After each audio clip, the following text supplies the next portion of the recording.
दमदमा साहिब आप जी नूं गुरबाणी विचारां द्वारा निहाल करनगे।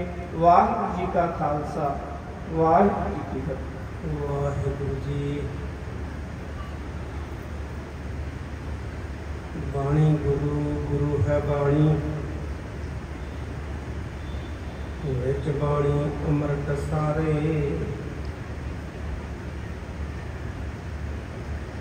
गुर बाणी कहे सेवक जन मन, तख गुरु निस्तारे। डंडा बंदन अनप्रकार, सर्व कला समरथ।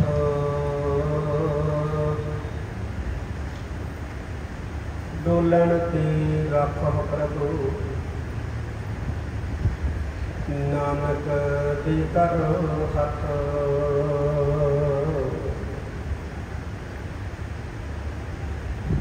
डोलन ते राखह प्रभु, नानक दे कर हथ।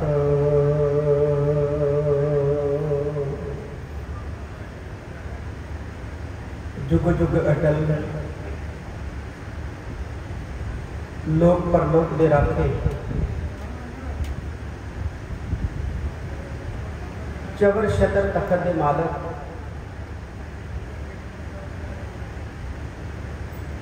धन धन साहिब श्री गुरु ग्रंथ साहिब सच्चे पातशाह जी की पावन पवित्र हजूरी अंदर जुड़ बैठी साध संगत जी, सब तो पहला सरबंस दानी अमृत के दाते धन धन साहिब श्री गुरु गोबिंद सिंह महाराज वालों बख्शी फतेह प्रवान करो। वाहिगुरू जी का खालसा वाहिगुरू जी की फतेह। साडे बहुत ही सत्कारयोग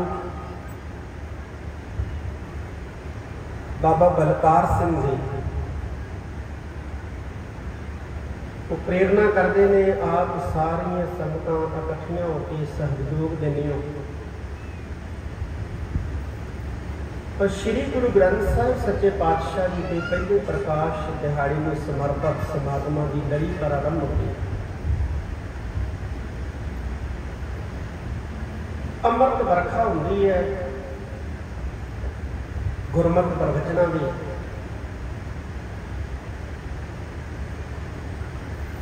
गुणी जन विद्वान महापुरख साधु जन आके आप जी को गुरबाणी नाल जोड़ते हैं और आप वड्डी मात्रा दे विच इन्हां समागमां दे विच हाज़रियां लवाउंदे। असीं श्री गुरु ग्रंथ साहिब सच्चे पातशाह की पावन पवित्र महान बाणी नूं अदब देने, सत्कार देने। देना भी चाहिए। साडे सतगुरु ने साक्षात हाजिर नाज़िर धन गुरु हरराय साहब महाराज ने इस परखाई बचन आख्या सी कि जिन भै बाणी अदब न धारा, जाना हो सो नहीं सिख हमारा। भाई जिन्हें बाणी का अदब नहीं किया, बाणी का सत्कार नहीं किया, समझो साडा सिख नहीं है। महाराज ने कहा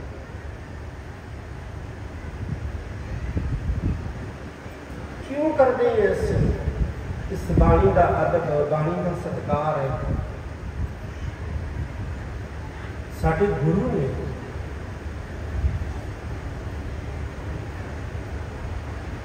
एक खास गल, गुरु तो बहुत ने कहियां, पर इस गुरु की खासियत की है? इस गुरु की खासियत है कि ये परिपूर्ण है। परिपूर्ण इसका प्रकाश होया, जन्म नहीं होया, प्रकाश होया। क्योंकि जिहदा जन्म होंदा वो मृत्यु होगी। महाराज ने कहा बाणी जो जन्मै सो जन्म मुआ। जिहदा जन्म होया उन्हें एक ना एक दिन खत्म होना है। ये ऐसे सतगुरु है जिन्हां दा खात्मा नहीं होना। इस करके असीं एक विशेषण लाने हैं श्री गुरु ग्रंथ साहिब सच्चे पातशाह के नाम के उत्ते। और लिखिया भी होता है जो आप दर्शन करो धन गुरु ग्रंथ साहिब सच्चे पातशाह की, तो सब तो पहला जिते लिखा होंगे श्री गुरु ग्रंथ साहिब जी, उसके उत्ते एक होर शब्द लिखे होंगे, वो लिखे होंगे जुगो जुग अटल। जुगो जुग अटल का मतलब है हमेशा रहना। जदों तक सूरज रहेगा, धरती रहेगी, ब्रह्मांड रहेगा, हवा रहेगी, पानी रहेगा, आकाश रहेगा, इस गुरु ने मिटना नहीं। सतगुर मेरा सदा सदा ना आवे ना जाए। ये मेरा सतगुरु जिहड़ा है ये हमेशा हमेशा लई है। हुण ना इसने आना है ना इसने जाना, ये आ गया, प्रकाश हो गया। ये खासियत है।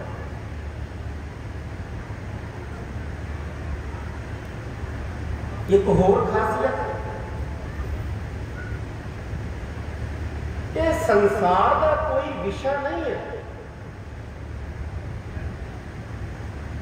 संसार दे विच कोई ऐसा मनुखी सारूकार नाल संबंध रखने वाला पहलू नहीं है जिसनों बाणी ने ना छूया हो, साडे गुरु ने ना छूया हो।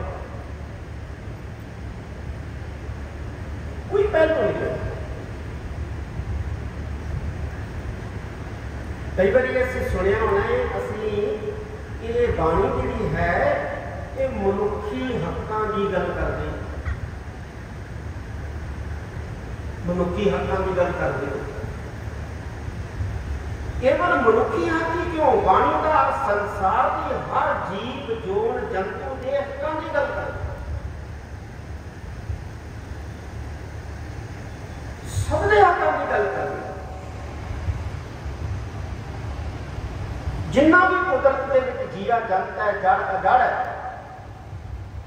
बाणी तो सबकी गल करता है। जिन्हें संसार के विच चेतन अचेतन है, बाणी तो सब की गल कर रही है। ये सर्व साझी बाणी। मन च एक सवाल पैदा होता है कि बाणी को सर्व साझी क्यों कहा है। सर्व साझी का अर्थ होता है सारियां की साझी, सारियां की, चाहे कोई भी है। किसी नस्ल नाल संबंध रखता है, किसी जात नाल संबंध रखता है, किसी गोत नाल संबंध रखता है, किसी इलाके नाल संबंध रखता है, किसी मजहब धर्म नाल संबंध रखता है। भाई सारे सारे जग के संसार के होर भी बहुत सारिया विचारधारावां ने, लेकिन सब आपो अपने मजहबों की, आपो अपने धर्मों की, आपो अपने जातां, आपो अपने कबीलियां की गल करते। साडे धर्म मंदिर दे विच सालाना प्रवेश नहीं कर सकते। दूसरा कहते साडे धर्म मंदिर दे विच सालाना प्रवेश नहीं कर सकते। और बाणी ये नहीं कहती, बाणी ये नहीं कहती। बाणी कहती है भाई कोई भी प्रवेश कर सकता है। सानू मिलने वास्ते साडे द्वार के उत्ते कोई भी चल के आ सकता है, चाहे कोई किसी जाति गोद वर्ण मजहब नाल संबंध रखता है, कोई भी आ सकता है। इन्होंने सर्व साझी। देखो कुछ समस्यावां ऐसिया होंदियां साध संगत जी जिहड़ियां केवल ते केवल एक बंदे दी होंदियां, वो दूजे बंदे दी नहीं होंदियां। किसी को समस्या है, वो दूसरे को नहीं है, वो तीसरे को नहीं है, वो चौथे को नहीं है, वो अपनी समस्या। कुछ समस्यावां होंदियां जिहड़ियां केवल एक परिवार दीयां होंदियां, दूजे परिवारां दीयां नहीं होंदियां। एक परिवार की समस्या है, वो एक परिवार की है, दूजे परिवार के नहीं है जिहड़े उहदे आंढ गुआंढ दे विच रहिंदे। कुछ समस्यावां ऐसियां होंदियां जिहड़ियां पिंड दीयां होंदियां, एक पिंड दीयां हन, दूजे पिंड दीयां नहीं। एक पिंड च पानी की कमी है, समस्या है, लेकिन दूजे पिंड दे विच पानी की कोई समस्या नहीं है, इस करके उत्थे कोई प्रॉब्लम नहीं। कुछ समस्यावां एक इलाके दीयां होंदियां, एक देश दीयां होंदियां, एक खेतर दीयां होंदियां, एक कौम दीयां होंदियां। वो दूजे देश या दूजे खेतर या दूजियां कौमां दीयां नहीं होंदियां। असीं देखदे हां ना समाज में कुछ व्यक्तिगत समस्यावां होंदियां, कुछ परिवारक समस्यावां होंदियां, कुछ पिंड दीयां समस्यावां होंदियां, कुछ इलाके दीयां होंदियां, कुछ देश दीयां होंदियां, कुछ स्टेट दीयां होंदियां, कुछ कौमां दीयां होंदियां। लेकिन कुछ समस्यावां ऐसियां होंदियां जिहड़ियां सारियां दीयां साझियां होंदियां, चाहे वो किसी देश च रहिंदा है, किसी धर्म च रहिंदा है, किसी वो कुल नूं मनदा है, किसी वो जात नूं मनदा है, किसी वो खेतर दे विच रहिंदा है, किसी वो पिंड दे विच रहिंदा है, किसी वो परिवार दे विच रहिंदा है, सब दीयां साझियां होंदियां ने। हुण इहो जिहियां जिहड़ियां समस्यावां गुरु प्यारिओ जिहड़ियां सारियां दीयां साझियां होंदियां, इहो जिहियां समस्यावां किहड़ियां ने जिहड़ियां सब दीयां साझियां ने हन गुरु प्यारे, वो है विकार। विकार काम, क्रोध, लोभ, मोह, हंकार, ईर्खा, निंदा, चुगली, साड़ा, द्वेष, धोखा, प्रेम, ये सब के अंदर ये जिहड़े ऐब है, ये जिहड़े अवगुण है, ये जिहड़े विकार है, ये किसी भी मजहब के बंदे च हो सकते, किसी पिंड के बंदे च हो सकते हैं, किसी देश के बंदे च हो सकते। ये सारियां समस्यावां बाणी नूं सर्ब साझा साध संगत जी इस करके भी कहा जाता है क्योंकि बाणी जिहड़ी है वो सारियां दीयां साझियां समस्यावां जिहड़ियां ने, सारियां दीयां साझियां प्रॉब्लमां जिहड़ियां ने, इन्हां दी गल करदी है, इन्हां दी गल करदी है। इस करके सर्व साझी कला गल नहीं करती, हल भी दसदी। इस करके सर्व साझी बाणी असीं क्योंकि सारे दीयां समस्यावां की गल करदी, चाहे कोई हिंदू दियां ने, चाहे कोई मुसलमान दियां ने, चाहे किसी बोधी दियां ने, चाहे किसी जैनी दियां ने, चाहे किसी सिख दियां ने। असल च मनुख दीयां समस्यावां की गल करदी, ये जीव दीयां समस्यावां की गल करदी है। जीव चाहे कोई भी, चाहे कोई भी, और जीव की सब तो बड़ी समस्या है, सब तो बड़ी समस्या, चाहे कोई भी जीव है, मनुख जोन च विचरदा है, पंछी जोन च विचरदा है, कीट जोन के विचरदा है, जानवर जोन के विचरदा है, सब तो बड़ी समस्या केड़ी, सब तो बड़ी जे महाराज की बाणी में पूछिए तो महाराज कहते सब तो बड़ी समस्या जी जीव की है वो ये है कि एक ईश्वर के नालों वाहिगुरू के नालों टुटिया। और समस्या का हल की है? मिलाप, मिलना। और असी मनुख इस करके खुशकिस्मत हाँ क्योंकि परमात्मा ने, अकाल पुरख ने सानू इस मनुखा जन्म के विच मौका दिता है कि असी जिस नालों टुटे उस नाल दोबारा जुड़ सकते। इसे करके रहरास साहब के विच असी रोज वचन पढ़ते हैं ना, महाराज कहते भई प्राप्त मानव देवरिया कि तेनों मनुखा दे प्राप्त हुई है, काहदे वास्ते? गोबिंद मिलन की यह तेरी बरिया, कि वाहिगुरु नूं मिलन दा वेला है। ते नाल ताकीद भी की है महाराज ने, कहते जन्म वृथा जात रंग माया। तो भाई पुरखा तेरा जीवन बेकार जा रहा है, व्यर्था जा रहा है, संभल संभल संभल क्या कहना, तेरा जीवन व्यर्था जा रहा है। जिवें रात के 4 पहर होंगे ना, जिंदगी के भी 4 पहर, जिंदगी के भी 4 पहर। पहला बचपन है, दूजा जवानी है, तीजा अधखड़ है, चौथा बड़ेपा। बड़ेपे तो बाद फिर गुरु प्यारे चलन लग तुरन लग। महाराज कहते जिवें रात के 4 पहर इंसान सौ के व्यतीत करता है, उमें जिंदगी के 4 पहर जिहड़े ने एक अवेसले काम व्यतीत करता। धन गुरु नानक साहब महाराज को सुनिए गुरु प्यारियों, उनका इतों तक खुलासा करते हैं। कहते पहला प्यार लगा थन दुध, दूजा माए बाप की सुध, तीजा भया भाभी देव, चौथा प्यार उपन्नी खेड, पंजवें खान पियन की धात, छेवें काम न पूछा जात।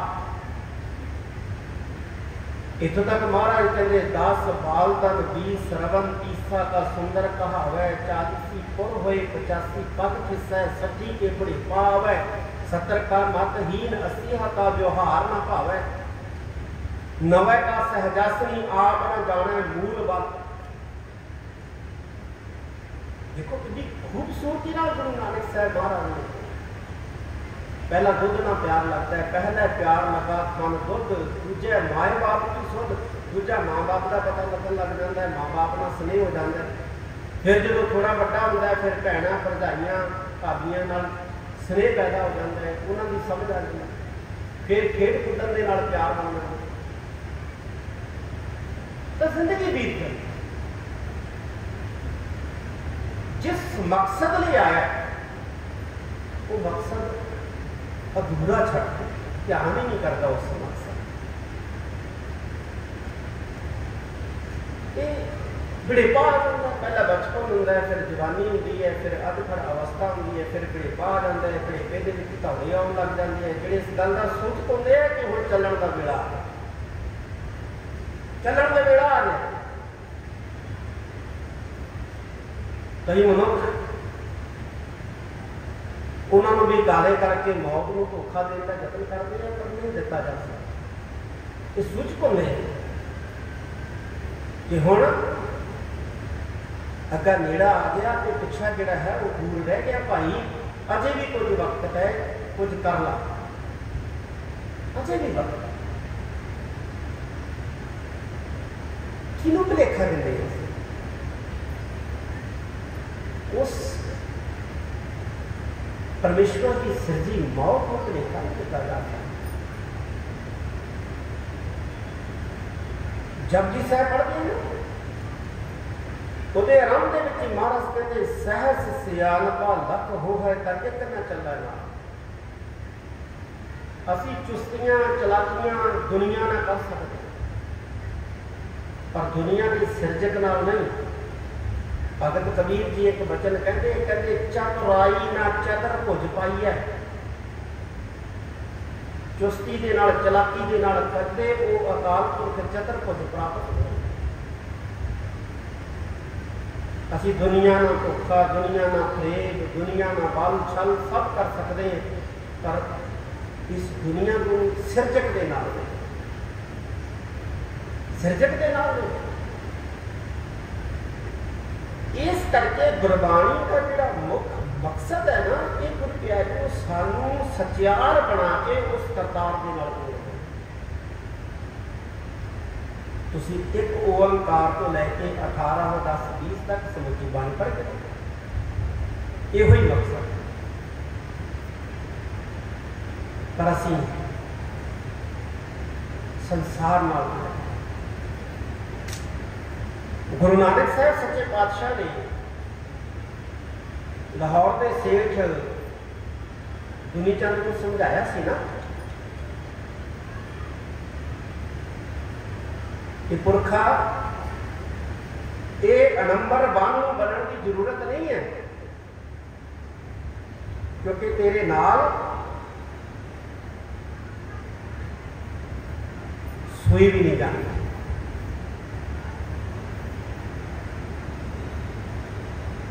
कौतक किया महाराज ने जो आया मिलने वास्ते, महाराज मेरे को इन्ना कारोबार है, इन्नी प्रॉपर्टी है, जमीन जायदाद है, धन दौलत है। महाराज ने कहा दसो महाराज मैं ताड़ी की सेवा करा। महाराज कहते भाई साहब एक अमानत है, रख ला, असी अगले लोग तेरे को लै लाँगे। कहना महाराज जो सुई कहते आ लै लाँगे। घरे गया तो घरे जाके जो परिवार को कहा भी संभाल के रखो, गुरु नानक साहब की अमानत है, कदों लैनी है? कहते जी अगले दिन।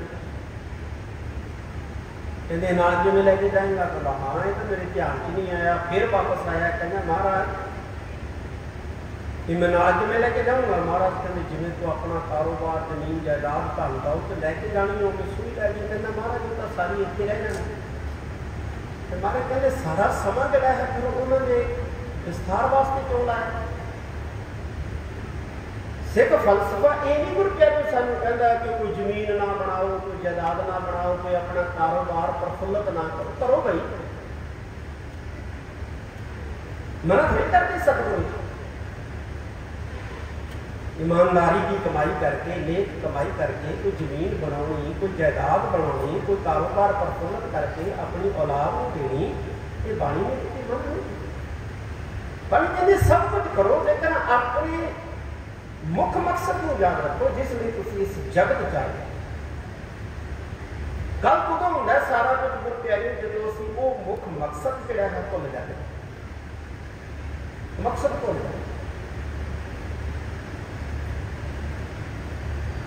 एक सेठ बीमार हो गया, लेकिन बीमारी तो पहला क्योंकि उसकी नौकर ने छुट्टी मंगी, नौकर छुट्टी लैके जान लग्या। उन्हें नौकर ने रुपया दिता, कहना रुपया संभाल के रखे। कहना महाराज सेठ जी कहना रुपये का मैं की करूँ?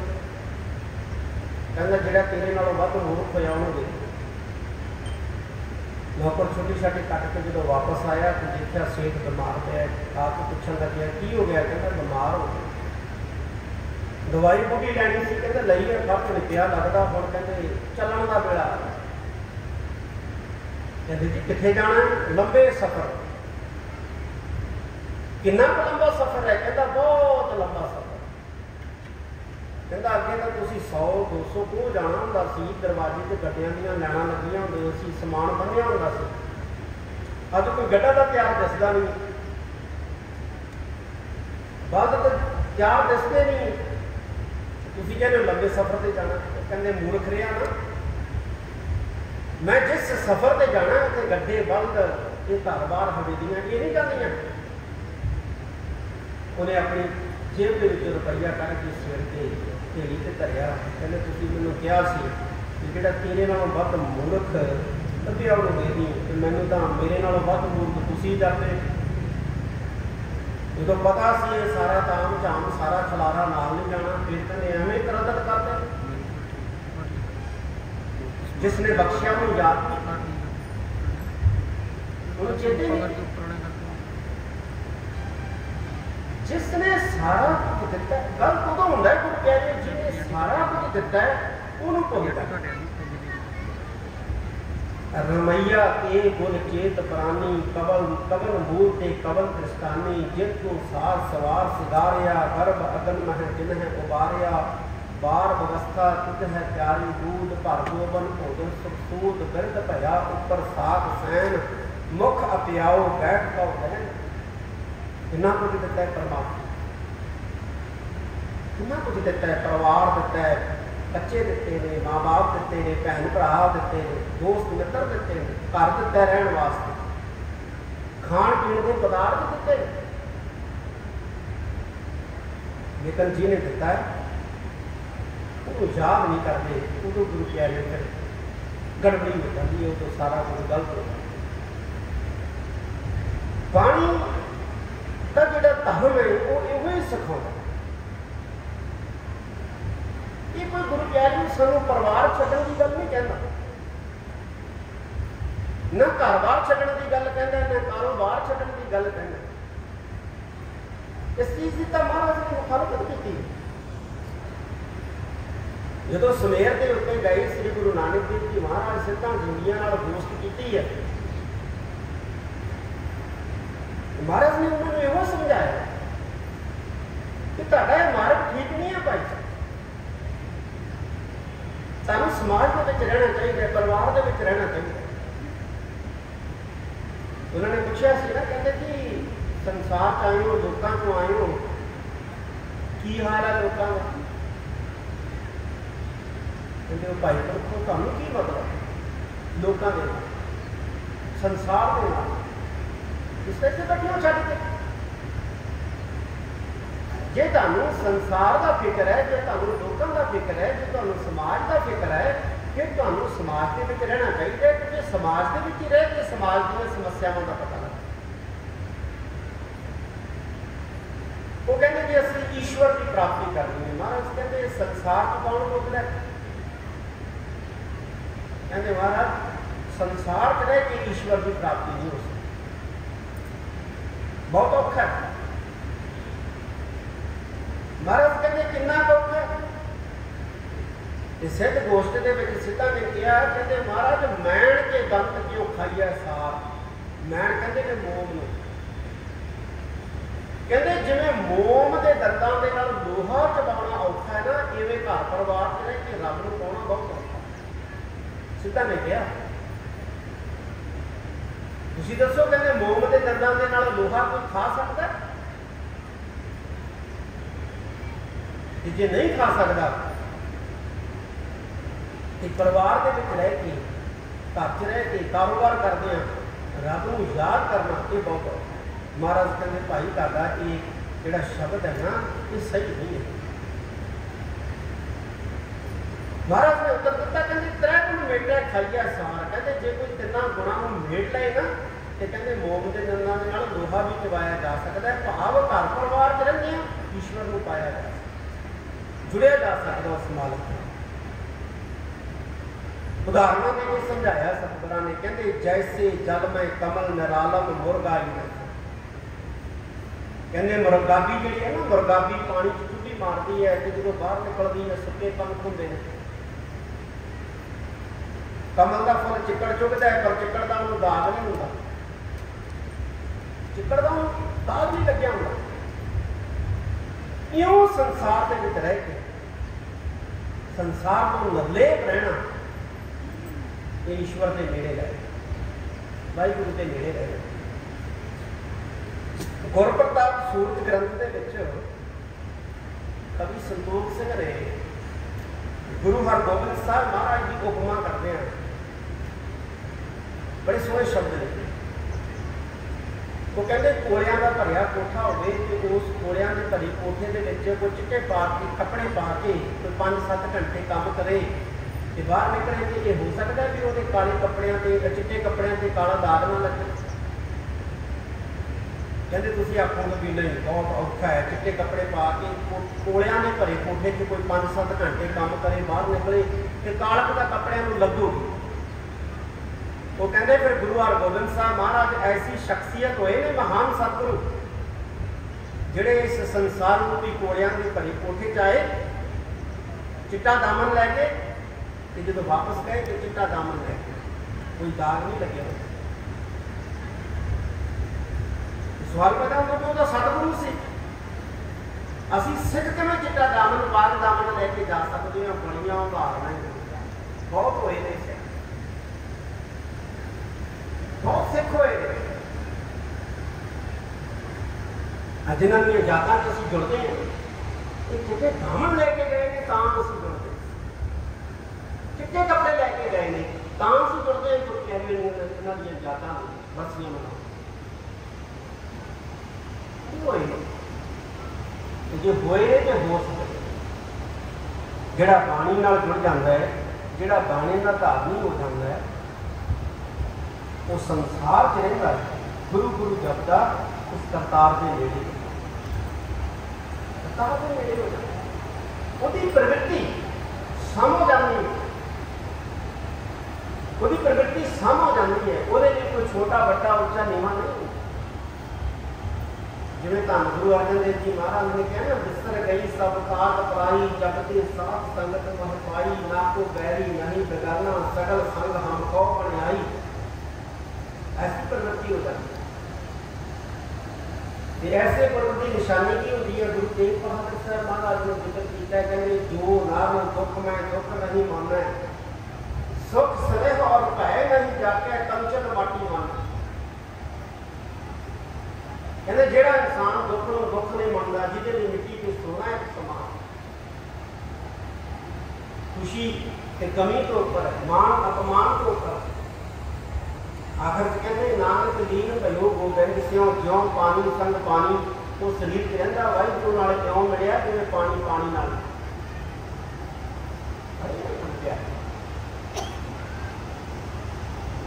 जिहड़े दुख को दुख नहीं मानते।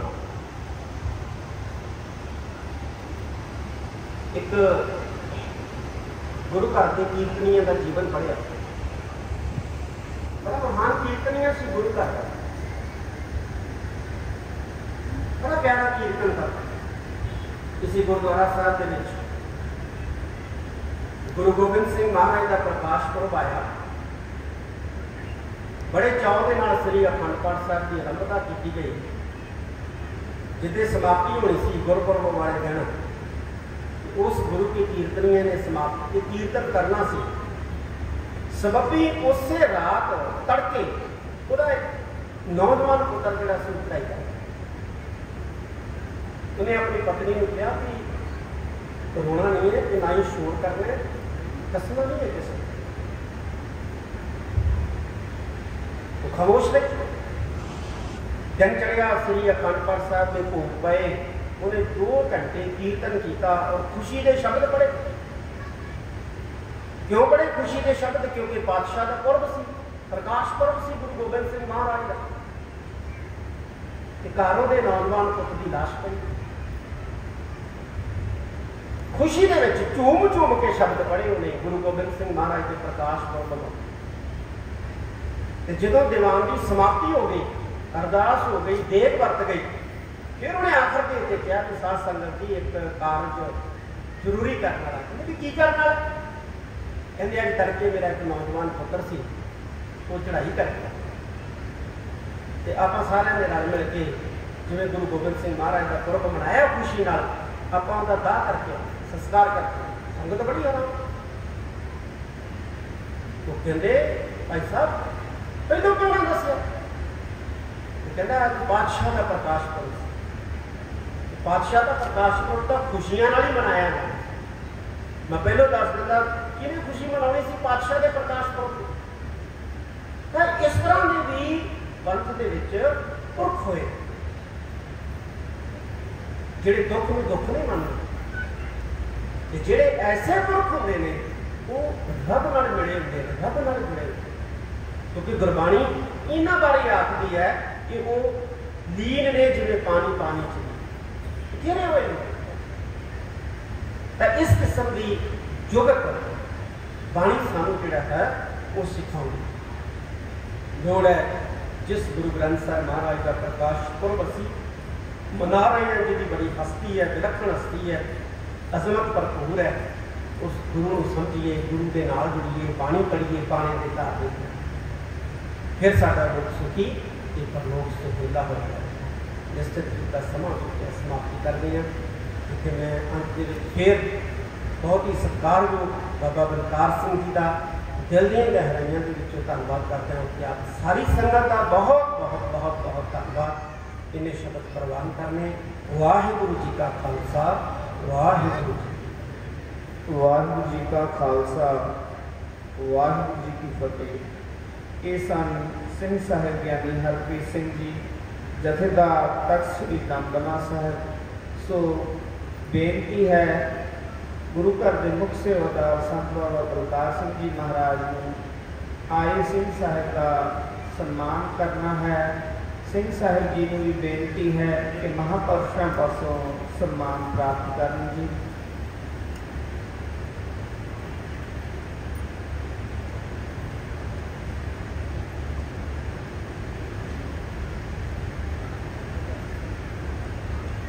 बोले सो निहाल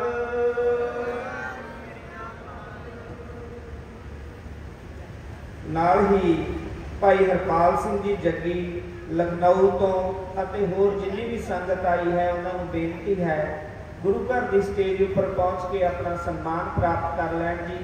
भाई हरपाल सिंह जी जग्गी लखनऊ तो अते होर जिन्नी भी संगत उन्होंने नाल लखनऊ तो पहुंची है उन्होंने बेनती है गुरु घर के सेवादारां पासों आप जी सम्मान प्राप्त करो। बोले सो निहाल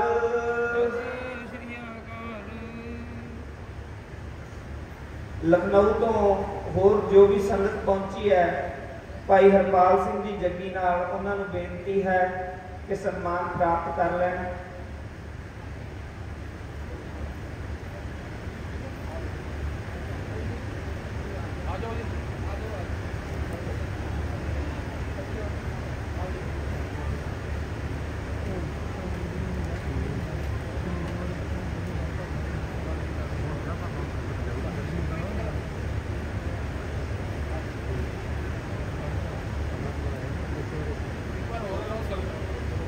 बोले सो निहाल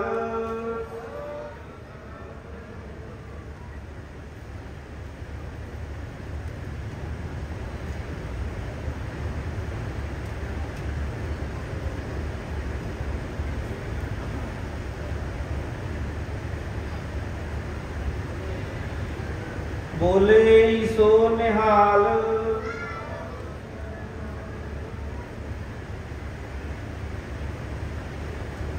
बोले सो निहाल। होर भी जो भी संगत के मैंबर रह गए हैं उन्होंने भी बेनती है गुरु घर की स्टेज के ऊपर जाके प्रबंधकों पासों अपना सम्मान प्राप्त करो जी। लाडिया साहब नारंग साहब कृपा करें जिथे भी आ जाओ चल जी।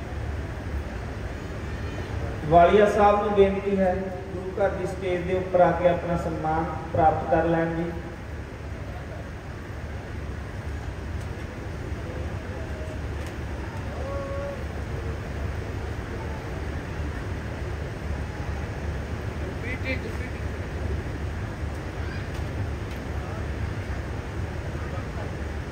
धन धन साहिब श्री गुरु ग्रंथ साहिब महाराज जी के पहले प्रकाश पुरब समर्पित समागम में आप जी हाजरियां भर रहे हो। सो संगत बड़ी दूरों आई है लखनऊ तो सारी संगत का गुरु घर के प्रबंधकों वालों बहुत बहुत धन्यवाद। आप जी ने जी आया है अगे वास्ते भी इस तरह ही दर्शन बख्शने। वाहिगुरू जी का खालसा वाहिगुरू जी की फतेह। सो अगली बेनती है गुरु घर के हजूरी जथे नूं कि वो कीर्तन आरंभ कर दें। बेनती है गुरु घर के हजूरी जथे नूं कि वो गुरबाणी कीर्तन द्वारा संगतां नूं निहाल करन। उपरंत बाबा गुरपाल सिंह जी सालापुर वाले वो भी पहुँच रहे हैं उन्हां दा समा होवेगा। जो संगत गुरु घर की हदूद के अंदर पहुँच चुकी है लोड़ अनुसार पहला ही प्रशादा पानी छक के शरीर दीयां क्रियावां नूं संकोचते हुए गुरु घर के पंडाल के अंदर बड़ी खिच प्रेम सत्कार श्रद्धा सहित आप जी ने धन धन साहिब श्री गुरु ग्रंथ साहिब महाराज जी के पहले प्रकाश